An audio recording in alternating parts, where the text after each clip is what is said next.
electricidad es un fenómeno físico generado por la presencia y el movimiento de cargas eléctricas, especialmente los electrones. Bien, estas cargas generan campos eléctricos y cuando están en movimiento generan campos magnéticos. A nivel atómico, los átomos están formados por protones que contienen cargas positivas, los electrones que contienen cargas negativas y finalmente están los neutrones que no contienen ni carga positiva ni negativa. Los electrones en materiales conductores como sería el cobre, estos pueden moverse libremente por el medio material, ya que están débilmente ligados al núcleo. Esto no genera electricidad, pero si le agregamos una diferencia de potencial, o sea voltaje, que lo representamos en vatios con la letra V, esto ordena ese movimiento aleatorio generando así la corriente eléctrica. Existen unas fórmulas que se llaman la ley de Ohm. Estas fórmulas nos ayudan a encontrar el voltaje, la resistencia y la corriente eléctrica. Si encontramos dos de estos valores, podemos encontrar el tercer valor. Bien, en este ejemplo queremos encontrar la corriente eléctrica. Tenemos una batería de 12 voltios conectadas a una resistencia de 4 ohmios. ¿Cuál es la corriente que circula por el circuito? Bien, la fórmula sería corriente igual a voltaje sobre resistencia, donde el voltaje es de 12 voltios y la resistencia de 4 ohmios, y nos da igual a 3 amperios. Entonces, en el circuito circulan 3 amperios. Bien, ahora queremos encontrar el voltaje. Tenemos un circuito que requiere una corriente de 0.5 amperios y usamos una resistencia de 10 ohmios. ¿Cuánto voltaje necesitamos? Bien, la fórmula es voltaje igual a corriente por resistencia, donde la corriente es de 0.5 amperios y la resistencia es de 10 ohmios, que nos da igual a 5 voltios. Entonces necesitaríamos una fuente de 5 voltios.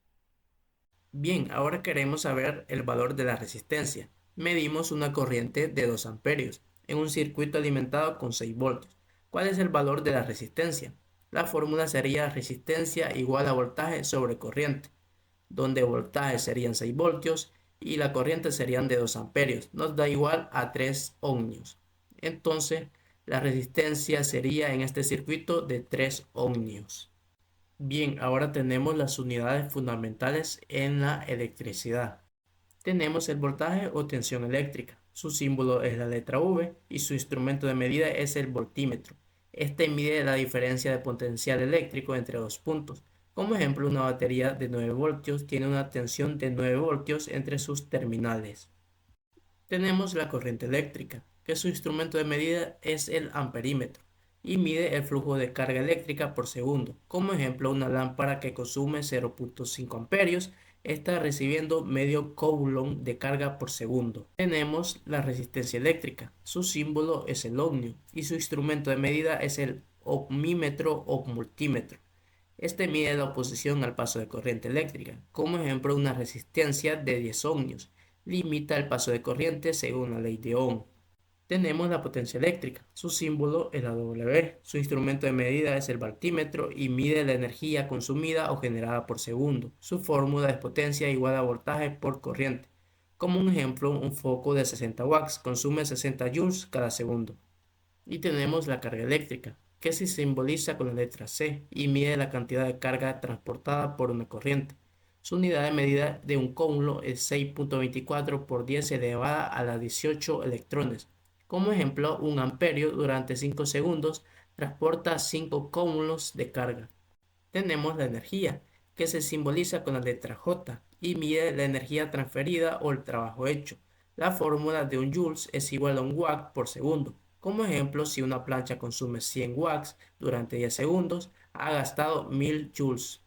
Tenemos la inductancia, que se simboliza con la letra H y mide la capacidad de oponerse a cambios en la corriente eléctrica. Como ejemplo, una bobina de un gerio se usa para filtrar corriente. Tenemos la capacitancia, que se simboliza con la letra F y mide la capacidad de almacenar carga eléctrica. Como ejemplo, un condensador de 100 microfaradios almacena más energía que uno de 10 microfaradios. Y finalmente tenemos la frecuencia, que se simboliza con la letra Hz y mide los ciclos por segundo. Se usa comúnmente en corriente alterna. Como ejemplo, la red eléctrica doméstica en América es de 60 GHz. Aquí tenemos un televisor. Siempre traen unas especificaciones en la parte de atrás. Aquí este televisor dice que funciona a un voltaje de 120 voltios de corriente alterna. Funciona a 60 GHz y consume una cantidad de 84 watts por hora. Aquí tenemos una cafetera. Veamos las especificaciones. Veamos si enfoca. Sí, ha enfocado. Bien. Aquí dice que funciona a una cantidad de 120 voltios de corriente alterna. Funciona a 60 GHz y consume una cantidad de 650 watts por hora. Si pueden ver aquí, el voltaje y los ciclos por segundo es igual al del televisor, ya que funciona a 120 y a 60 GHz.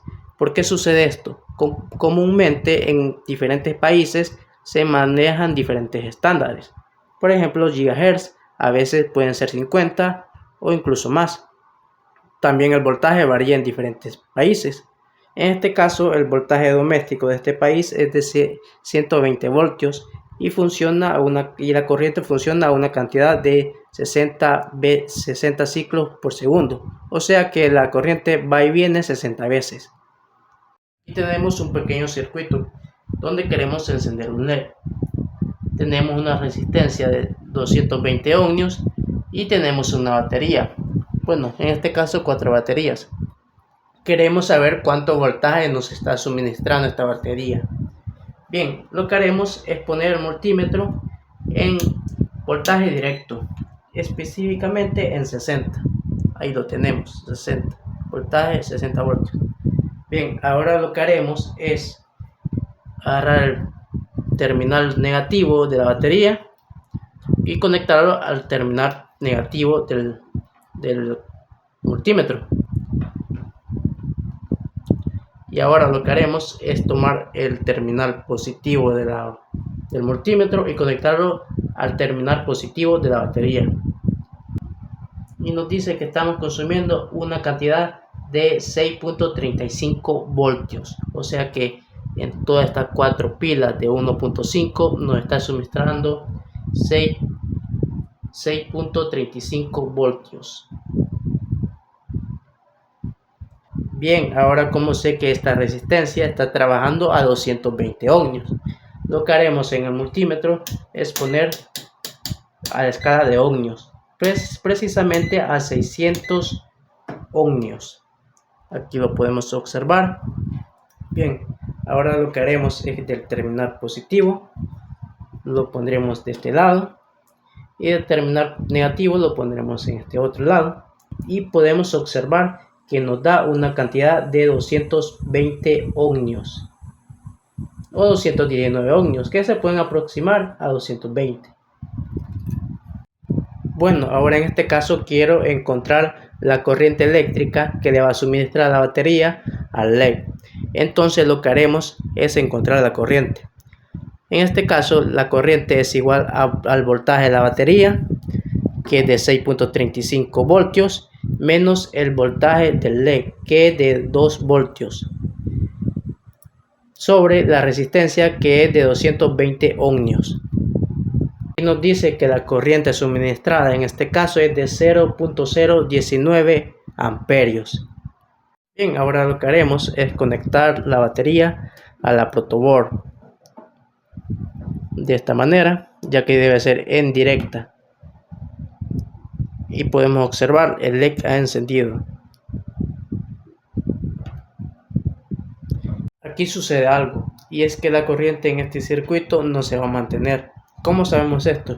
Ya que la batería no se mantiene, esta se va desgastando con el tiempo. Entonces lo que haremos es medir nuevamente la batería. Lo desconectamos de esta manera. Nos está dando 5.7 voltios como máximo. Bien, aquí tengo un circuito más grande, donde voy a explicar cómo este funciona.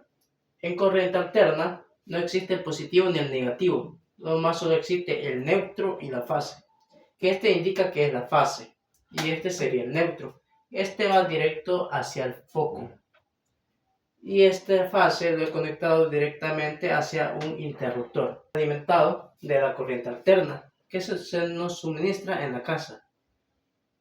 Lo tenemos conectado al la regleta, pero el foco aún no enciende.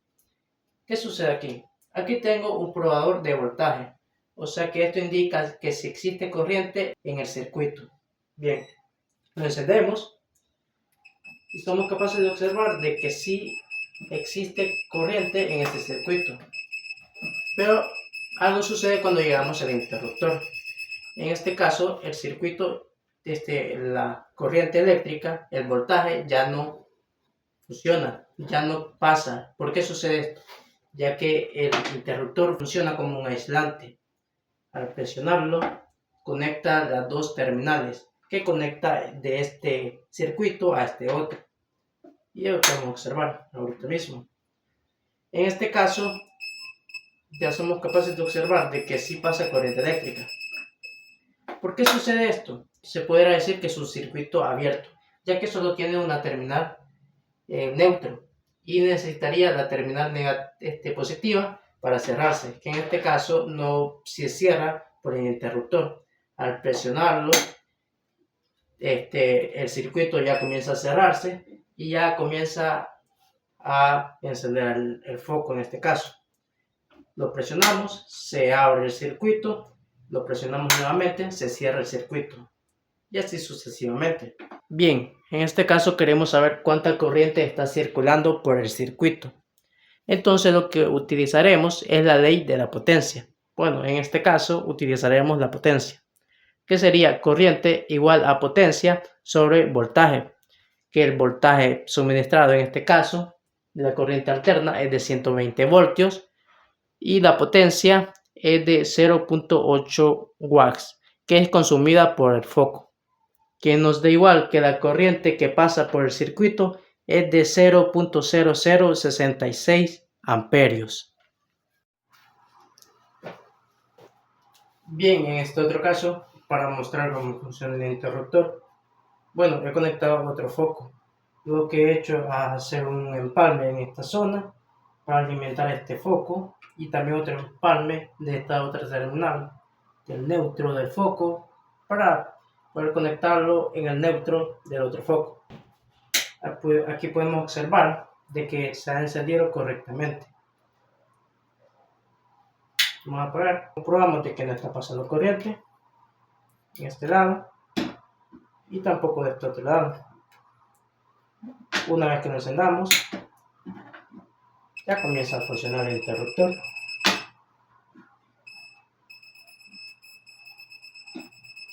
Y eso sería todo por el video de hoy. Hoy les intenté mostrar cómo se crea la electricidad mediante los átomos, cómo los electrones se mueven libremente por los materiales conductores, como en este caso es el cobre. También les mostré las fórmulas, la ley de Ohm y las demás unidades de medida. También les mostré cómo se calculan estas unidades utilizando un multímetro y también conocer cómo saber si existe voltaje en el circuito electrónico mediante un voltímetro. Esto lo único que hace es saber si fluye el voltaje por medio material, como en este caso es el cobre. Espero que te haya encantado el video. Si fue así, suscríbete, regálame un like y nos vemos en el siguiente video.